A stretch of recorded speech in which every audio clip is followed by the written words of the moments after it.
এই বৃষ্টিমুখর দিনে আজকে সকাল থেকে আমাদের বাড়িতে অনেক তোড়জোড় শুরু হয়েছে। তোড়জোড়টা কিসের জন্য জানো? আজকে জিৎ প্রথমবার আমাদের বাড়িতে বিরিয়ানি রান্না করছে। আমিও টুকটাক হেল্পারের মতো কাজ করেছি। চিকেনটা রান্না করার সময় যে গন্ধটা বেরোচ্ছিল তোমাদের কি বলবো।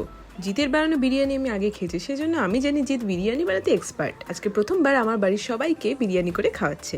এখন চলছে বিরিয়ানি বানানোর মোস্ট ইম্পর্টেন্ট পার্ট, সেটা হচ্ছে লেয়ারিং। তারপরে দম দিতে বসানো হবে।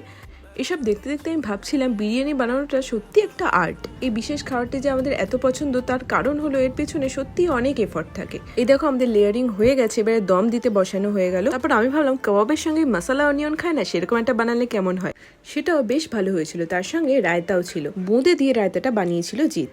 ফাইনালি আমাদের চিকেন বিরিয়ানি একদম রেডি। বিরিয়ানির সাথে মিলিয়ে চিকেন চাপও বানিয়েছিল, দুর্ভাগ্যবশত সেটা রেকর্ড করা হয়নি। বিরিয়ানি আর চিকেন চাপ দুটোই খেতে হয়েছিল অসাধারণ। তারপর আমরা আইসক্রিম খেলাম। এই দেখো আমাদের শেফ ক্লান্ত হয়ে শুয়েই পড়েছে।